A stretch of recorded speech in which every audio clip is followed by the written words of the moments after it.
Bonjour et bienvenue sur Écolo Bio Nature, je suis Isabelle Brunet et mon but est de vous aider à augmenter votre autonomie alimentaire.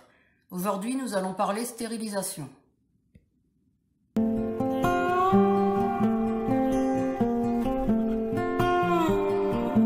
Alors, il me restait des pommes.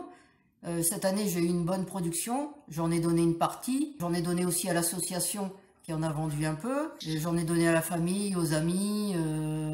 J'en ai congelé, j'en ai stérilisé. Et puis, j'en ai aussi déshydraté. J'en ai fait des tartes, des compotes, des gâteaux et même des biscuits. Et j'en ai surtout mangé cru. Mais il m'en reste encore et là, elles sont en train de s'abîmer. Donc, j'ai décidé de refaire une dernière fournée de stérilisation et de faire de la compote en bocaux. C'est donc ce que nous allons voir aujourd'hui. Les pommes commencent à s'abîmer, donc j'ai décidé d'en prendre 2 caisses, comme vous voyez là, pour en faire de la compote. Et puis pour les stériliser ensuite. Alors, je suis en train de faire la compote, mais comme vous voyez, mon faitout est un peu petit, donc je vais devoir m'y reprendre en plusieurs fois. J'en profite également pour stériliser les rondelles de caoutchouc que l'on met sur les bocaux. Alors je mets des rondelles neuves à chaque fois, tout simplement pour éviter qu'il y ait des problèmes et de perdre l'intégralité du bocal. Normalement, on peut les réutiliser 2-3 fois, mais je préfère être sûr, puisque ma marraine a déjà eu des problèmes, puisqu'on fait de la stérilisation dans la famille depuis des générations, et elle a déjà eu des problèmes en réutilisant plusieurs fois ses caoutchoucs, et elle a dû jeter de la sauce tomate qu'elle a l'habitude de faire. Alors que ma grand-mère, qui a toujours utilisé des caoutchoucs neufs, n'a jamais eu aucun problème avec ses bocaux. Donc moi j'ai pris cette habitude-là. Lorsque je fais de la stérilisation, j'utilise toujours des rondelles de caoutchouc neuves. Bien entendu, lorsque j'utilise ces rondelles pour la lactofermentation ou pour conserver des produits déshydratés, là je réutilise à l'infini les mêmes rondelles. Alors ces rondelles, il faut les faire bouillir afin de les stériliser elles aussi. Et puis ça ramollit le caoutchouc et c'est plus pratique pour le mettre sur le bocal. Alors j'ai ébouillanté mes bocaux, là j'en ai sorti 5 parce que dans mon stérilisateur il y a la place pour en mettre 5. Enfin je peux mettre plusieurs étages, mais pour le premier étage c'est 5 bocaux. Il faut les ébouillanter avant chaque utilisation, toujours pour éviter les problèmes de bactéries et d'avoir une production qui serait complètement perdue. Alors vous voyez, j'ai rempli le bocal de compote. Alors je vais bien nettoyer le bord du pot pour qu'il n'y ait aucun morceau de compote sur le bord, afin que ce soit bien stérilisé. Alors je ne remplis pas jusqu'en haut comme vous voyez, je m'arrête au trait, ici où c'est marqué max. Vous voyez, on voit le trait là. Donc je m'arrête à peu près à ce niveau-là. C'est pour éviter que ça déborde. Alors maintenant je vais mettre la rondelle de caoutchouc et je vais fermer le bocal. Et je vais faire ça pour les différents bocaux. Voilà, je viens de faire 4 bocaux. Maintenant il faut que je refasse de la compote pour mon 5e bocal. C'est dommage pour un seul, mais je suis obligé d'en faire 5 pour pouvoir les bloquer au fond de mon stérilisateur. Puisque sinon, lorsque ça bout, si les bocaux ne sont pas bien bloqués, s'il n'y a pas le nombre de bocaux prévu, eh bien ils se retournent et la stérilisation ne se fait pas correctement.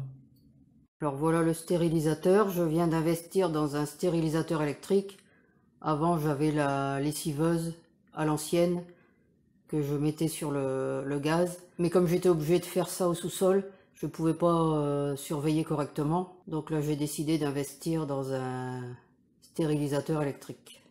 Alors c'est un 28 litres. Donc dans ce stérilisateur je peux mettre une rangée de 5 bocaux. Et je peux mettre 2 étages pour au maximum 2 étages de bocaux d'1 litre. Donc je peux panacher comme je veux, bien évidemment. Et il y a un robinet qui permet de retirer l'eau plus facilement que dans les lessiveuses traditionnelles. Et puis sur le côté, vous avez le minuteur là-bas et là devant la température. Donc je viens de mettre les bocaux dans le stérilisateur, mais je me suis aperçu que les 5 n'étaient pas bien calés. Donc j'ai rajouté un petit pot de 50 centilitres de compote au milieu, afin de bien caler l'ensemble. Parce que contrairement au stérilisateur à l'ancienne, il n'y a pas de tube au milieu permettant de mettre des crochets et de bloquer les différents bocaux.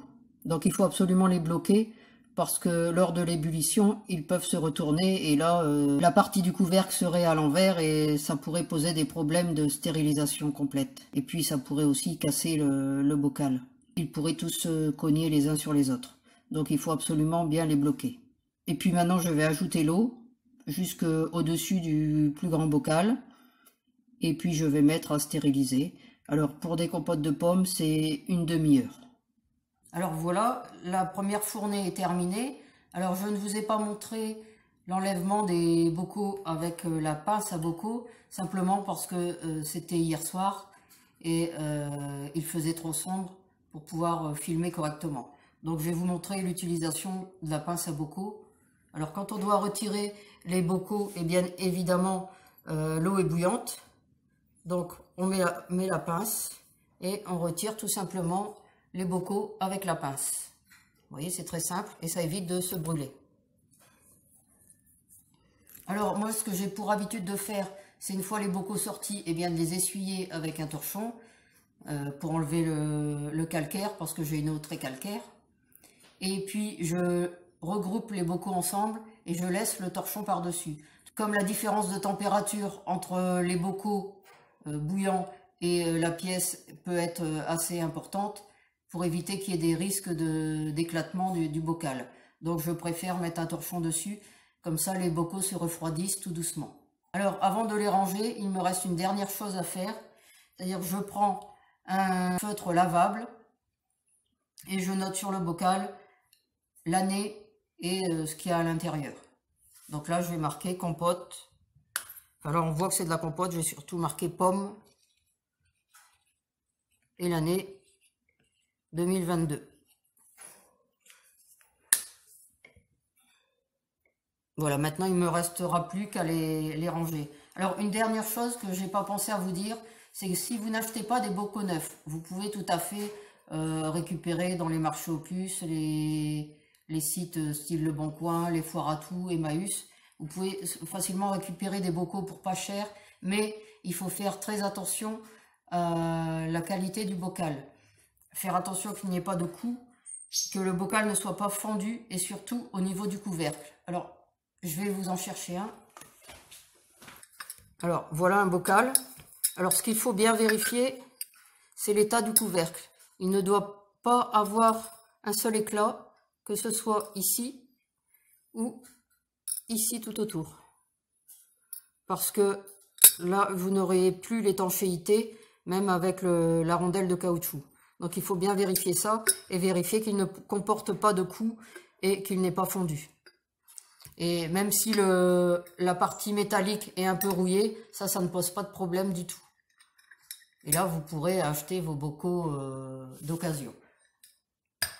Voilà, c'est tout pour cette vidéo. Alors comme d'habitude, n'hésitez pas à la commenter, à la partager dans vos réseaux et puis à mettre un pouce j'aime.